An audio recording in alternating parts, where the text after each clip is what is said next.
ஹாஃபலி exam important questions 9th standard சோஷியல்லேருந்து detail questions எதெல்லாம் important அப்படிங்கிறத பார்க்கலாம்.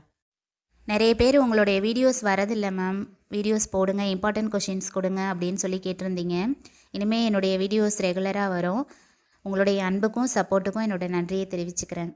நான் ஃபஸ்ட்டு எல்லா சப்ஜெக்ட்ஸுக்கும் உங்களுக்கு இம்பார்ட்டன்ட் கொஷின்ஸ், அதுவும் டீட்டெயில் மட்டும் இம்பார்ட்டன்ட் கொஷின்ஸ் எல்லா சப்ஜெக்ட்டுக்குமே கொடுத்துடலாம் அப்படின்னு சொல்லி பிளான் பண்ணியிருக்கேன்.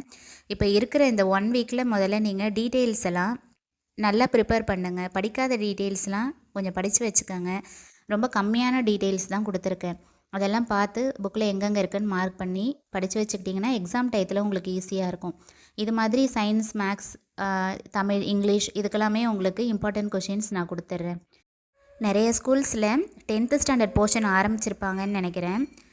அப்படி ஆரம்பிக்கலைனாலும் நீங்கள் இந்த ஆஃபலி லீவ் வருது இல்லையா, அந்த டைம்லேயே நீங்கள் 10th போர்ஷனையும் படிக்க ஆரம்பிச்சிருங்க. அதுக்கான இம்பார்ட்டன்ட் கொஷின்ஸும் நான் கொடுக்க ஆரம்பிச்சிடுறேன்.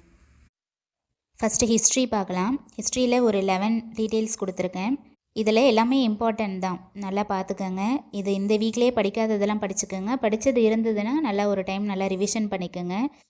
இதில் பாருங்கள், first the history of human is closely related to the history of the earth elucidate. இந்த question.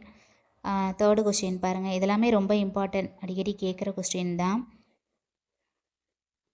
Next discuss the political changes during 1526 to 1707 AD. இந்த கொஸ்டின், இந்த 8th கொஸ்டின், இதெல்லாம் ரிப்பீட்டடாக கேட்குற கொஸ்டின் தான். இதெல்லாம் கொஞ்சம் நல்லா படிச்சுக்கணும். இது எல்லாத்தையுமே நல்லா படிச்சுக்கோங்க. 11 கொஸ்டின்ஸ் தான் இருக்குது.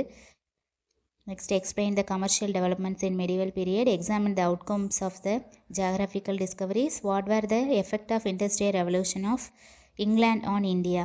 இந்த கொஸ்டின்லாம் கொஞ்சம் நல்லாவே படிச்சுக்கணும். Next geography.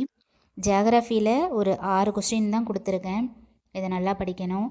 Describe the structure of the earth, explain the effect of volcanoes. இதெல்லாம் கொஞ்சம் நல்லா படிச்சுக்கோங்க. Explain the erosional landform formed by the underground water, how are clouds classified, explain them. Next, explain the various components of ecosystem, explain the factors affecting the distribution of pollution. இதை அப்படியே pass பண்ணி வச்சுட்டு கூட நீங்கள் புக்கில் எங்கே இருக்குன்னு பார்த்து மார்க் பண்ணிவிட்டு படிங்க. படிச்சுட்டு நல்லா ரிவிஷன் பண்ணிக்கோங்க. Next civics. சிவிக்ஸ்லேயும் ரொம்ப கம்மியான கொஸ்டின்ஸ் தான் கொடுத்துருக்கேன். ஒரு 5 கொஸ்டின்ஸ் தான் கொடுத்துருக்கேன். இதை நல்லா படிச்சுக்கோங்க. What are the challenges to Indian democracy, explain, discuss merits and demerits of direct election, what are the fundamental duties. Next, write about the president form of government, write details. இது வந்து 73 and 74 constitutional amendment act 1994 உள்ளது. Next, economics பாருங்கள். இதில் ஒரு 8 questions தான், இதையும் mark பண்ணிக்கோங்க. இந்த primary sector, secondary sector, tertiary sector, இது எம்ப்ளாய்மெண்ட் ஸ்ட்ரக்சர் இன் இந்தியா, இதெல்லாம் படிச்சுக்கணும். Water resources of Tamil Nadu, elucidate about some of the interesting finding on migration in Tamil Nadu. இந்த கொஸ்டின்ஸ்லாம் நல்லா படிச்சுக்கோங்க. இதில் உங்கள் ஃப்ரெண்ட்ஸோட ஷேர் பண்ணிக்கோங்க. இது எல்லாத்தையும் ஷேர் பண்ணிவிட்டு கிளாஸில் வந்து கம்பைன் ஸ்டடி பண்ணுங்கள். இன்னும் உங்கள் புக்கிலேயே இம்பார்ட்டன்ட் பாயிண்ட்ஸு, ஹிண்ட்ஸ் எடுத்துக்கோங்க.